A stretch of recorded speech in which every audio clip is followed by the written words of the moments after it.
선택의 신비에 대해서 말씀을 함께 은혜 나누겠습니다. 오늘도 주 안에서 이렇게 건강한 모습을 볼 수 있어서 반갑고 또 감사합니다. 아멘. 하나님을 만나기를 원해서 이렇게 이 시간을 기꺼이 선택하신 여러분에게 더 큰 은혜가 부어지시기를 기원합니다. 창조로부터 시작된 이 하나님의 구속사라고 볼 때 이 창조부터 지금까지 이 모든 이 시간과 이 시간 안에 이루어진 이 모든 것들이 다 하나님의 구속사이지요. 이렇게 구속사를 볼 때 인간의 역사 또 인간의 역사를 통한 하나님의 구속사는 선택의 역사였다고 생각하면 되겠습니다. 선택의 역사였습니다. 이게 성경에 기록된 이 구속사를 보면 하나님은 가인 대신에 아벨, 그죠? 가인 대신에 아벨을 그리고 노아의 노아의 가족 8명을 식구를 또 아브라함을 선택하셨어요. 그 후에 그리고 또 아브라함에게서 이스마엘 첫 장자가 아닌 이삭을 선택하셨고, 그죠? 에서가 아닌 야곱을 선택하셨고, 그 12지파 중에서도 유다 지파를 선택하셨습니다. 그리고 유다 지파 중에서도 다윗의 가문을 택하시고, 또 다윗의 가문 중에서도 요셉의 아내 마리아를 통하여서 구주를 낳게 하셨습니다. 또 더 놀라운 것은 뭐예요? 하나님께서 이 예수를 이 예수를 낳게 하셨는데 이 예수를 믿도록 선택된 사람들이 구원을 받게 하셨다는 겁니다. 이것이 놀라운 일인 것이죠. 저와 여러분이 이 구원사에 택함을 받은 영광을 입은 사람들이라는 것입니다. 이것이 놀라운 일인 것이지요. 구원은 그래서 하나님의 선택에 의한 은혜인 것입니다. 그리고 하나님께 선택받았다는 것은 하나님의 나라의 시민이 되었다는 것입니다. 그리고 시민이 되었다는 것이고 또 뭐가 있어요? 우리가 지금 생명을 보장받았다는 거예요. 영적인 생명, 영원한 생명을 보장받았다는 것입니다. 근데 이 선택에 어떤 이유가 있었던 것이 아니라 하나님의 은혜라는 거예요. 이것이 내가 잘나서 뭐가 어떤 조건이 있어서가 아니라는 것입니다. 여러분들 철로의 역정이라는 책 읽어보셨나요? 안 읽어봤어도 들어는 보셨죠. 철로의 역정. 한 번쯤은 꼭 읽어보셨으면 좋겠습니다. 요즘에는 핸드폰을 틀면 거기 읽어주는 것도 있잖아요. 힘드시면 철로의 역정을 쓴 이 존 버년이라는 사람이 있는데, 이 사람이 이제 군대를 갔는데 아주 큰 경험을 했다고 합니다. 그가 이제 보초를 서잖아요. 군에 가면 보초를 섰는데 잠시 자기가 볼 일이 있어서 그 자리를 비우고 다른 사람이 섰는데 딱 그 타임에 적이 총을 쏴서 이 사람이 죽은 거예요. 적군의 총에 맞아서 죽었답니다. 그니 이 존이 얼마나 마음이 그 사건 후에 충격이 컸겠습니까? 자기 대신에 다른 사람이 죽었다는 이 죄책감에 엄청 시달렸대요. 그런데 그는 이 체험을 한 다음에 완전히 삶이 달라졌는 거예요. 새로운 삶을 살게 되었다는 겁니다.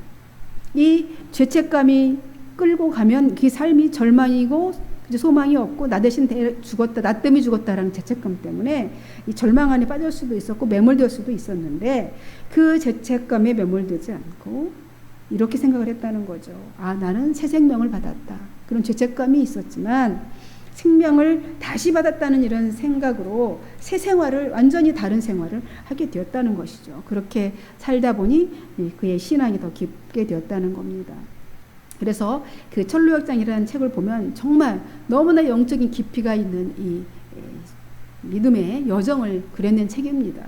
깊은 신앙이 바탕이 되어서 이렇게 주옥 같은 온 세계가 다 누구나 읽는 이런 책이 되었어. 성경 이외에 또 다른 성경처럼 그렇게 평가받고 있는 철로역정을 기록하게 된 것입니다. 세상에 내놓은 것이죠. 여러분, 존 버년은 이 죄책감 대신에 뭘 선택한 겁니까? 새 생명에 대한 은혜, 새 생명을 얻게 된 것에 대한 은혜를 선택했고요. 하나님의 사람으로서의 그래서 그 족적을 남기게 된 것입니다. 하나님의 구속사가 하나님의 선택의 역사인 것은 분명하잖아요. 그죠?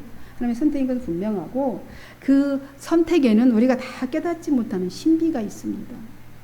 하나님께서 이스라엘 백성을 택하셨죠. 이스라엘 백성을 택하셨습니다.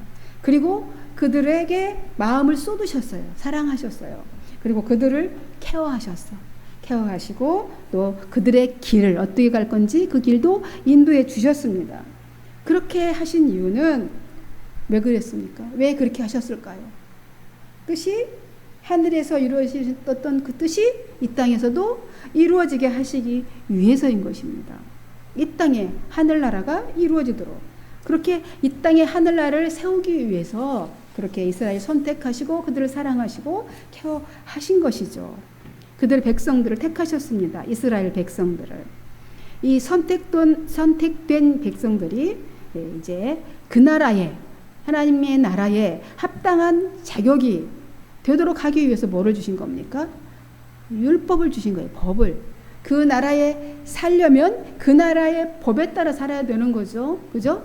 나라가 세워지기 위해서는 뭐가 필요합니까? 항상 얘기하듯이 땅이 있어야 되고 백성이 있어야 되고 그죠? 누가 있어요? 다스리는 주인이 주권자가 있어야 되는 거예요. 통치자가. 하나님의 나라는 하나님이 왕인 나라가 하나님의 나라예요. 그러니까 맨날 안 믿는 사람도 천국 가야지 이래. 그게가 무슨 말인지도 모르고 천국 가고 싶어도 하나님의 나라가 다스리는 하나님을 모르면 천국이겠습니까? 하나님의 뜻대로 여기서 살아내는 사람이 천국을 누리는 사람이잖아요. 그래서 율법도 주신 것이에요. 그래서 하나님이 주신 법은 하나님을 믿는 사람들만 그 법에 순종할 수 있는 성별법인 겁니다. 그 법대로 사는 백성이 거룩한 백성이에요. 이렇게 선택받은 이스라엘 백성들에게 모세는 하나님의 명령, 하나님께 주신 그 규례 지켜야 하는 이유에 대해서 지금 다시 강조하고 있는 거예요. 설교를 통해서. 12절이 바로 그 말씀인 거예요. 아까 우리 12절 함께 읽었죠. 내 하나님 어디죠? 현장 넘어갔네. 이스라엘아 내 하나님 여호와께서 내게 요구하는 것이 무엇이냐? 그건 내 하나님 여호와를 경외하며 그의 모든 도를 행하고 그를 사랑하며 마음을 다하고 뜻을 다하여 내 하나님 여호와를 섬기고 이렇게 말했습니다.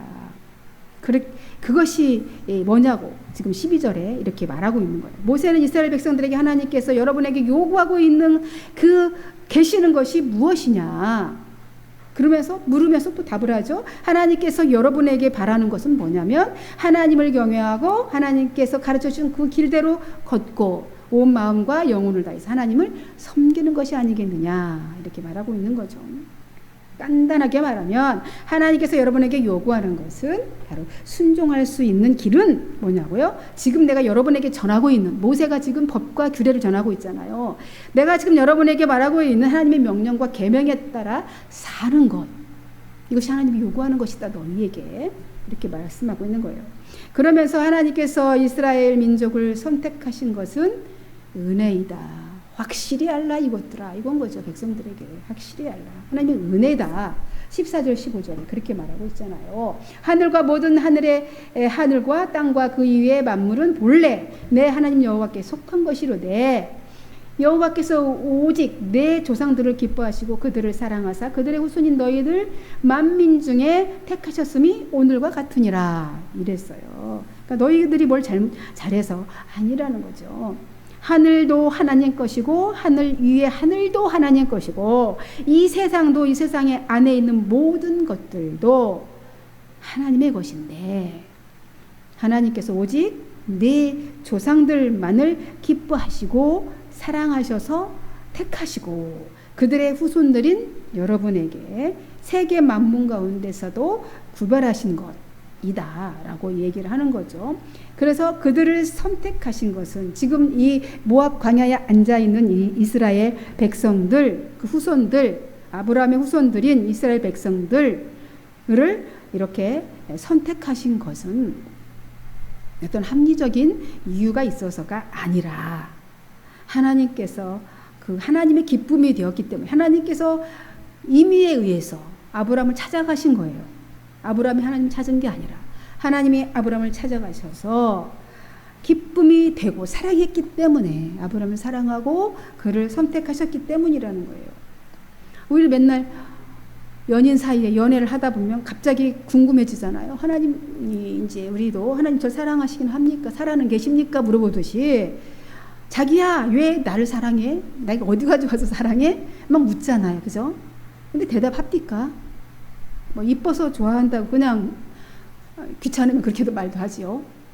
근데 사랑하는 이유를 잘 몰라. 그냥 사랑하는 거잖아요. 그만한 어떤 이유가 있어서가 아니라 그냥 사랑하니까 사랑하는 거예요. 은혜로 말미암아, 그러니까 하나님이 사랑하기 때문에 하나님 은혜로 말미암아 선택이 되었다는 거죠. 오늘 우리가 그리스도인이 된 것도 오직 하나님의 은혜로 택함을 받아서 구원에 이르게 된 것입니다. 우리 사도 바울이 구원론에 대해서 분명하게 밝히고 있습니다. 에베소서 2장 우리가 함송하는 말씀이지요. 2장 8절 9절에 너희는 그 은혜에 의하여 믿음으로 말미암아 어떻게 했다고요? 구원을 얻었으니 이것은 너희에게서 난 것이 아니요 하나님의 선물이라. 행위에서 난 것이 아니니 이는 누구든지 자랑하지 못하게 하려 함이라. 그렇게 사도 바울이 구원을 확실하게 우리에게 알려주고 있습니다. 마찬가지로 보세도 지금 이스라엘이 선택받은 것은 하나님의 전적인 은혜였다라고 말하고 있는 것입니다. 왜 하나님은 이스라엘만 사랑하셨느냐고 질문한다면 거기에는 이유가 없음인 것입니다. 이유가 없습니다. 하나님 한마디로 얘기하면 하나님 마음이에요. 하나님께서 하신 것이고 하나님의 주권 행위에 속하는 것입니다. 하나님의 선한 뜻에 의하여서 하신 것이고 이 선택의 신비가 거기에 있습니다. 나중에 여러분이 하나님 나라 가셔서 하나님께 꼭 물어보세요. 그러면 가르쳐 주실 것 같습니다. 인간의 이성으로는 해명할 수 없는 이 진리의 신비가 바로 하나님 선택 의지 속에 들어있는 것이죠. 하나님 선택 의지 속에 들어있습니다. 바울은 그 선택은 창세전부터 그리스도를 통해서 이루어졌다라고 말합니다. 이게 에베소서 1장 4절에서 5절에서 그렇게 말해요. 곧 창세전에 그리스도 안에서 우리를 택하사 그랬어요. 우리를 택하사 우리로 사랑 안에서 그 앞에 거룩하고 흠이 없게 하시려고 그 기쁘신 뜻대로 우리를 애정하사 예수 그리스도로 말미암아 자기 아들들이 되게 하셨으니 라고 했습니다.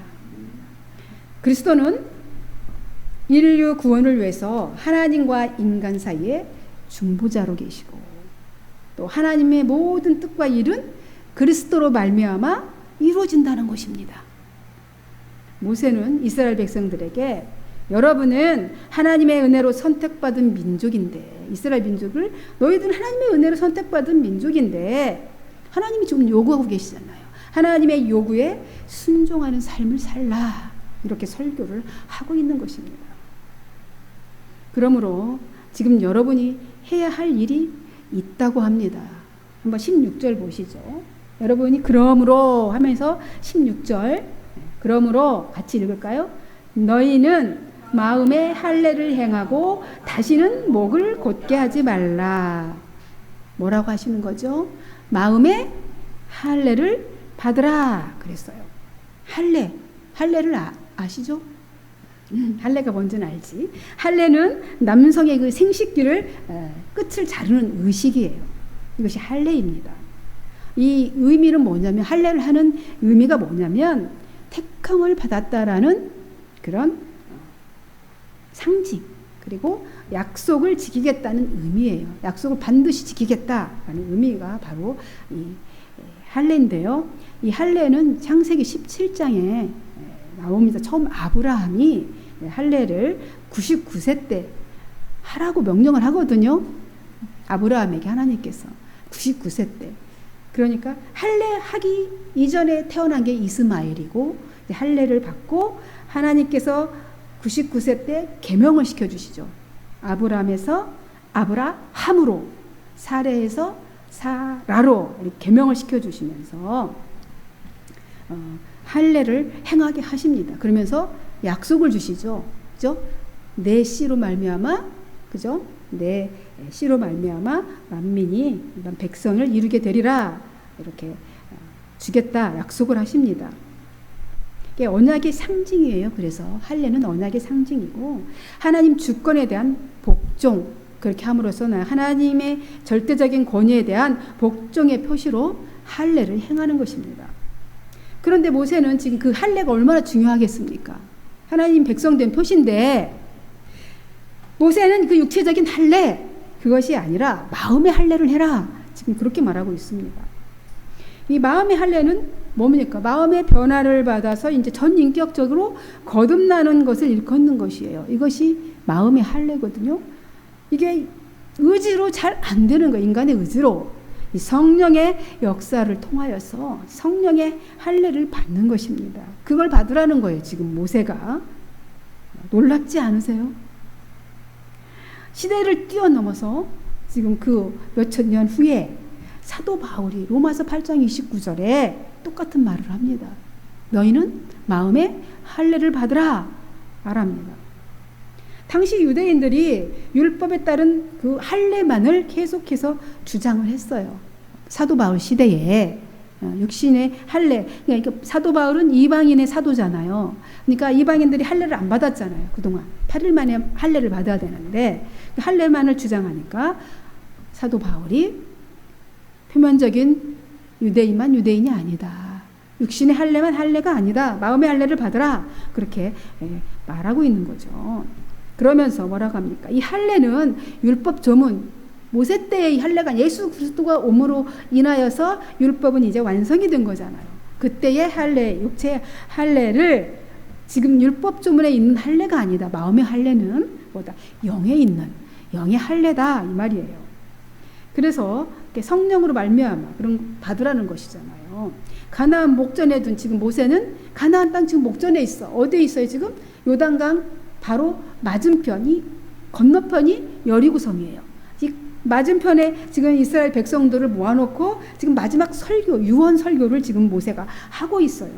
모세는 이 가나안 그 백성 목전에 둔 그 백성들 앞에 육체적인 그 의식으로 만족하지 말고 마음의 할례를 받으라 이렇게 하랍니다. 그래서 이 마음의 할례를 받아서 목이 굳은 교만한 거만한 그런 백성이 되지 말라 이렇게 강조하고 있는 겁니다.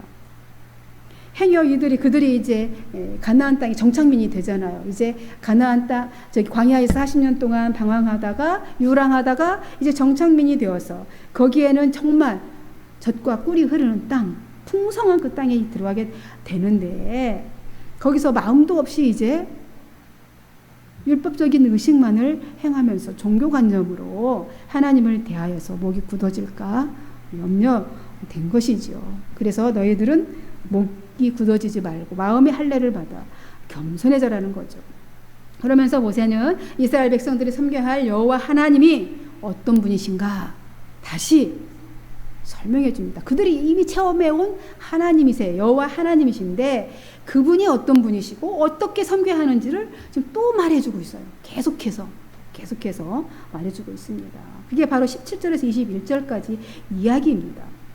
이스라엘 백성들이 섬겨야 할 우리 그리스도인들이 섬겨야 할 여호와 하나님은 어떤 분이냐? 신 중에 신이시요 주인 중에 주인이시고 위대하시고 강하시고 두려운 분이시다 라는 겁니다. 어느 누구도 차별하지 않으시는 분이시고 뇌물을 받지도 않으시고 받는 일도 없으시는 분이시다 이렇게 설명해 주고 있습니다. 그분은 특별히 고아 과부를 위해서 정의를 행하시고 보호해 주시고 나그네를 사랑하셔서 그들에게 먹을 것 주시고 입을 것도 주신다는 겁니다. 그러니 택함 받은 너희도 외국인들을 사랑하고 잘 대우해줘라 이렇게 말하고 있는 것이죠. 왜냐하면 너희도 전에 애굽 땅에서 종으로 있었잖아. 나그네로 있었잖아. 그러니까 외국인들을 잘 대해주라 이렇게 말하고 있는 겁니다. 그러므로 하나님을 경외하고 그분을 섬기며 의지하고 다른 신의 이름도 부르지 말고 그의 이름으로 맹세하라 그 당시에는 모두 다 신의 이름을 걸고 맹세를 했어요. 그러니까 다른 신들, 수도 없이 많은 신들 있었는데 그들에게 하지 말고 여호와 하나님의 이름으로 하라, 이렇게 말하고 있습니다. 하나님은 이스라엘 찬송이시고 찬양 받으시기에 합당하신 분이라는 거죠. 여러분이 두 눈으로 분명하게 보았어.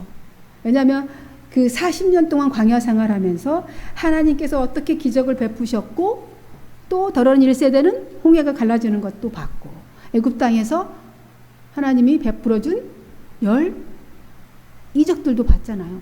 애굽인에게는 재앙이지. 이것들 다 봤어요. 본다고 다 믿는 건 또 아닌 것 같아요. 그죠? 우리 맨날 보여달라고 그러잖아요. 하나님 살아계시면 보여주세요. 그러는데 이미도 다 경험해 왔어요. 봤어요. 하나님께서 어떻게 너희들을 인도하시고 어떻게 먹여주셨고 만나의 매출하기를 어떻게 너희들에게 다 너희들 두 눈으로 다 보았잖아. 보았듯이 하나님께서는 이스라엘 백성들을 크고 놀라운 일들을, 기적들을 베풀어 주셨다. 이거 잊지 말라는 거예요. 잊지 말라. 처음 애굽에 내려갔을 때 조상들의 수가 겨우 몇 명이었다고요? 아까 70명이었다. 70명이었는데 250만으로 불었잖아요. 하나님께서 하늘의 별처럼 하나님이 약속하셨던 것처럼 그렇게 이루어 주신 거예요. 많은 백성이 되게 하셨다는 겁니다. 이는 하나님께서 조상들을 택하시고 그 후손들을 택하셔서 은혜를 베풀어 주셨기 때문이라는 것이죠. 오늘 모세가 오늘 10장 12절에서 22절까지 이렇게 설교를 하고 있습니다. 모세의 설교, 오늘은 여기까지만 듣겠습니다. 말씀을 정리합니다. 하나님께서는 이 선택한 백성들에게 요구하는 것이 있다고 했습니다. 그것은 하나님을 경외하고 주의 명령과 계명에 따라서 사는 것이다 였습니다. 왜 나를 선택하셨을까요? 그죠? 우리는 왜 나를 선택하셨을까요? 그것이 오늘 우리가 생각해 볼 묵상 포인트죠. 그것이 하나님 선택의 신비입니다. 알 수가 없어요. 그죠? 하나님은 왜 나를 선택하셔서 이 자리에 있게 하셨을까? 잘난 것도 없는 내가 하나님의 뜻과 구원 섭리에 포함되어 있다는 것. 이것이 놀라운 은혜이고 감사이고 신비스러운 일인 것입니다. 이것을 늘 마음에 품으시고 또 한 주간 동안 하나님과 친밀한 가운데서 하나님 주시는 은혜를 누리시기를 주님의 이름으로 축원드립니다. 기도하겠습니다. 하나님 아버지 감사합니다. 오늘 모세가 120세에 노쇠한 그 몸으로 또 이제 죽음을 앞두고 이스라엘 백성들에게 이렇게 뜨겁게 설교를 하고 있습니다. 마음을 담아서 간절하게 설교를 하고 있습니다. 너희들이 선택한 것은 하나님의 전적인 은혜이다. 그러니 하나님께서 요구하시는 그 삶을 살으라 우리에게 요구하십니다. 하나님, 우리가 이 세상 악한 세상에 살아갈 때에 하나님, 우리 그렇게 살고 싶지만 그렇게 살 수 없을 때가 있사오니 하나님 도와주셔서 우리도 거룩하게 살아서 하나님 나라의 아름다운 백성으로 이 땅에 살다 가게 하옵소서. 축복합니다. 감사하고 예수님의 이름으로 기도하옵나이다. 아멘.